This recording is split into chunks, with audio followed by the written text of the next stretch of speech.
Hello बच्चों, एक बार फिर से आप सभी का स्वागत है पाठमाला के ऑनलाइन प्लेटफॉर्म पर। तो आज हम इस क्लास में पढ़ेंगे अपने अध्याय 6 कलम आज उसकी जय बोल उसके अभ्यास कार्य। ये अध्याय हमने पिछली क्लास में अच्छे से समझ लिया है और इस क्लास में आज हम इसके अभ्यास कार्य अच्छे से समझेंगे। ठीक है, शुरू करते हैं अपने अध्याय को। किस पर चढ़ने की बात की गई थी? गर्दन का मोल लिए बिना देशभक्त पुण्य वेदी यानी कि बलिदान वेदी पर चढ़ गए, यानी कि उन्होंने बिना किसी अपनी जान की परवाह किए, बिना कोई लोभ के अपने देश के लिए बलिदानी दी। ठीक है, अब देखते हैं इसका अगला प्रश्न। अगला प्रश्न अपन को दे रखा है कि वीरों के सिंहनाद से कौन सहम गया? वीरों के सिंहनाद से, ठीक है, यानी कि वीरों की गर्जन से, ठीक है, उनसे कौन सहम गया? कविता में हमको किसके बारे में बताया गया है कि वीरों के सिंहनाद से धरती सहम गई। वीरों के सिंहनाद से कौन सहम गया? धरती। ठीक है, अब अपन अगला प्रश्न देखते हैं इसका। अगला प्रश्न अपन को दे रखा है कि पाठ में चकाचौंध का मारा तथा बेचारा किसे कहा गया है? जो अध्याय दे रखा है इसमें चकाचौंध का मारा तथा बेचारा किसे कहा गया है? तो पाठ में चकाचौंध का मारा तथा बेचारा उस समाज और इंसान को कहा गया है जो आधुनिकता और दिखावे की अंधी चमक में डूबकर देशभक्तों के सच्चे इतिहास और त्याग को नहीं समझ पाता। ठीक है, अब इसका अगला प्रश्न देखते हैं। ये सब आप अपनी नोटबुक में भी उतार सकते हैं और अच्छे से समझ सकते हैं। ठीक है, आगे अपन को दे रखा है कि नीचे दिए गए शब्दों का प्रयोग कर एक एक वाक्य बनाइए। नीचे कुछ शब्द शब्द दे रखे हैं अपन को, उनका प्रयोग करना है और उनके ऊपर एक एक हमको वाक्य बनाना है। तो पहला शब्द अपन को दे रखा है दिशा। तो दिशा के ऊपर वाक्य ऑलरेडी किताब में दे रखा है कि सूर्य पूर्व दिशा में उगता है। तो दिशा के ऊपर हमने वाक्य बनानी है कि सूर्य जो है वो पूर्व दिशा में उगता है। ठीक है, आगे 3 और शब्द दे रखे हैं अपन को। ठीक है, इसके ऊपर भी वाक्य बनाना है। पहला है चिंगारी, दूसरा है सिंहनाद, तीसरा है चकाचौंध। ठीक है, तो इनके ऊपर मैंने वैसे वाक्य बना रखे हैं। आप चाहो तो आप अपने हिसाब से भी इनके ऊपर वाक्य बना सकते हो। जैसे चिंगारी पे मैंने वाक्य बनाया कि छोटी सी चिंगारी भी बड़े-बड़े छोटी सी चिंगारी भी बड़े अग्निकांड का कारण बन सकती है। ठीक है, छोटी सी चिंगारी बड़े अग्निकांड का कारण बन सकती है। आप इन शब्दों के ऊपर अपने हिसाब से भी वाक्य बना सकते हैं। ठीक है, मैंने अपने हिसाब से बना रखे हैं। मैंने आपको ये एक उदाहरण के तौर पर बता रखे हैं। ठीक है, आप अपने हिसाब से कोई वाक्य सोचिए इनके ऊपर और अपनी नोटबुक में लिखिए। तीसरा जो है वो सिंहनाद। सैनिकों के सिंहनाद से दुश्मन भयभीत हो गए। सैनिकों के सिंहनाद से दुश्मन भयभीत हो गए। ठीक है, और लास्ट वाला है चकाचौंध, यानी कि शहर की चकाचौंध भरी रोशनी गाँव के लोगों को आकर्षित करती है। ठीक है, तो इनके ऊपर हमने एक-एक वाक्य बना लिया है और आप अपने हिसाब से इन पे वाक्य बनाइए और मुझे आप ज़रूर बताइए। अब अगला प्रश्न देखते हैं अपने। अगला प्रश्न अपन को दे रखा है कि देशभक्तों की महिमा के साक्षी कौन-कौन है? यानी कि देशभक्तों की महिमा के साक्षी कौन-कौन है? ये हमको अध्याय में दे रखा था और हमने अच्छे से इसको समझा भी था कि देशभक्तों की महिमा के साक्षी कौन है? सूर्य, चंद्रमा, भूगोल, पृथ्वी।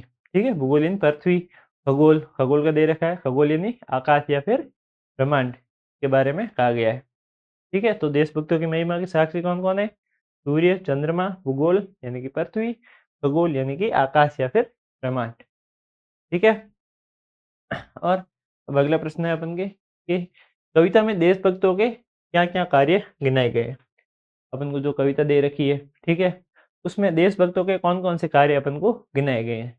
तो हमने पढ़ा था कि उन्होंने अपनी अस्थियाँ जलाकर चिंगारी पैदा की।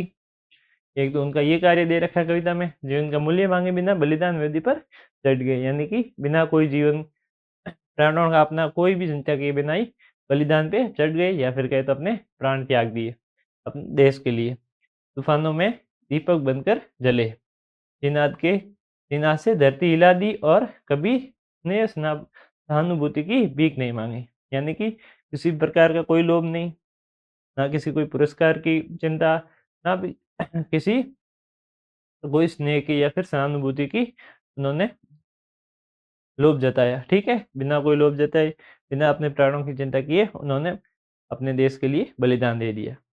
अब अगला प्रश्न देखते हैं। अगले में दे रखा है कि नीचे दिए गए शब्दों को सही क्रम में लगाकर प्रश्न बनाओ। ठीक है? जैसे कुछ शब्द दे रखे हैं अपन को। ठीक है? 3 में। तो इनमें जो शब्द दे रखे हैं वो उल्टे-सीधे दे रखे हैं। इनको सही क्रम में जमाना है और अपन को एक वाक्य सही ढंग से बनाना है और उसको वापस प्रश्न कैसे बनाया जाए, वो भी अपन को इसके ऊपर प्रश्न बनाना है। ठीक है? तो सबसे पहला दे रखा है कि हमारे जो लघुद्वीप अगणित, यानी कि हमारे जो अगणित लघुद्वीप हैं, उनके बारे में बताइए। ठीक है? इस प्रकार से इसको प्रश्न भी हमने बना दिया और जो हम शब्द उल्टे-सीधे दे रखे थे, उनको सीधा करके भी लिख दिया। ठीक है? तो सबसे पहला था कि हमारे जो अगणित लघुद्वीप हैं, उनके बारे में बताइए। दूसरा है कि बिना गर्दन का मोल लिए जो पुण्य वेदी पर चढ़ गए।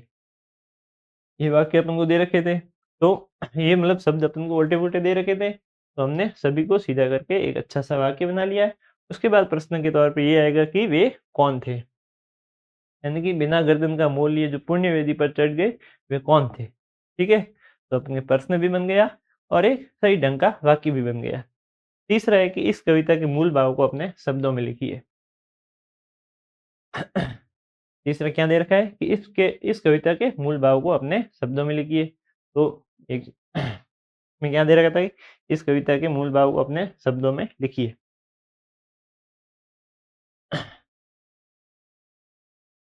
और अगला है अपन को कि देश, समाज और प्रकृति की सेवा करने वालों का गुणगान करने वाला कोई गीत या कविता अपनी भाषा में लिखें। यानी कि अपन को एक कविता बनानी है और अपनी भाषा में एक कविता लिखनी है। तो क्या दे रखा है अपन को कि देश, समाज और प्रकृति, यानी कि अपना देश, अपना समाज, अपनी प्रकृति या फिर कहे तो पर्यावरण, ठीक है? की सेवा करने वालों का गुणगान करने वाला कोई गीत, यानी कि जो देश की, समाज की और प्रकृति की सेवा करता है, उनका गुणगान करने वाला कोई गीत या कविता अपनी भाषा में लिखें। तो किस प्रकार से आप अपनी कविता बना सकते हैं कि देश के वीर, समाज के नायक, प्रकृति के रक्षक, सबके सच्चे साथी। ठीक है? बिना किसी दया की उम्मीद दिया उन्होंने बलिदान की ज्योति। धरती, आकाश, सूरज, चाँद गवाह उनकी वीरता का उनका उनका उत्साह है। इस प्रकार से आप अपने हिसाब से एक कविता बना सकते हैं। मैंने आपको उदाहरण के तौर पर एक बना के दिखाई है। ठीक है? आप अपने हिसाब से एक कविता बनाइए और मुझे आप कमेंट करके भी बताना कि आपने कौन-सी कविता इनके ऊपर बनाई है। अब अगला प्रश्न अपन को दे रखा है कि नीचे कविता की कुछ पंक्तियाँ दी गई है, जिनमें कुछ शब्द जो है वो छूट गए हैं। रिक्त स्थान पर कविता से खोज कर सही शब्द लिखने हैं। ठीक है? नीचे एक कविता दे रखी है अपन को, उसमें कुछ पंक्तियाँ भी दी गई है, ठीक है? जिनमें कुछ शब्द जो है वो छूट गए हैं। रिक्त स्थान पर कविता से खोज कर सही शब्द अपन को लिखने हैं, ठीक है? तो ये कविता जो अपन ने पढ़ी थी, ठीक है? ये कविता जो आपने पढ़ रखी है, उसमें से एक शब्द जो है वो छोड़ कर लिखा गया है। तो पहला क्या है? जला अस्थियाँ बारी-बारी जिनमें चिंगारी, तो इसमें शब्द कौन-सा आएगा? जला अस्थियाँ बारी-बारी चिटकाई जिनमें चिंगारी। ठीक है? दूसरा है जिनके सिंहनाद से सहमी धरती अभी तक डोल। और तीसरा है कि ये उनकी महिमा के सूर्य चंद्र भूगोल और खगोल क्या है? साक्षी है उनकी महिमा के सूर्य चंद्र भूगोल और खगोल। ठीक है? अब अगला देखते हैं कि इस पंक्ति को पढ़कर तुकांत कविता बनाइए। यानी कुछ इस पंक्ति को पढ़ना है और तुकांत कविताएं बनानी, यानी कि अपने मन से, हमसे अपने मन से एक कविता बनानी है। भारत सबसे प्यारा है, ऐसा देश हमारा है। इस प्रकार से हमको बनानी है कि भारत सबसे प्यारा है, ऐसा देश हमारा है, सभी ने इसे बचाया है, मिलकर इसे सँवारा है। आगे है कि सुनो साथी गाएँ हम गीत, भाईचारे का बढ़ाए मान, धरती, आकाश, नदियाँ, पर्वत सबका प्रेम है यहाँ महान। ठीक है? देश की सेवा, समाज की भलाई करें हम सब मिलकर काम, भारत हमारा, भारत महान, हमेशा रहे खुशियों का नाम। इस प्रकार से आपको अपने हिसाब से कविता बनानी है, ठीक है? अपने मन से, जो आपके मन में अच्छा आए, उस प्रकार से आपको कविता बनानी है, ठीक है? तो इसका इसी तरह कविता को आगे भी बढ़ाना है, तो हमने आगे बढ़ाते हुए एक और कविता जो है, कुछ पंक्तियाँ और जोड़ दी अपने मन से। ठीक है? आपके मन में किस प्रकार से आपकी कविता के भाव आते हैं, उस प्रकार से आप अपनी कविता लिख सकते हैं और मुझे भी बता सकते हैं।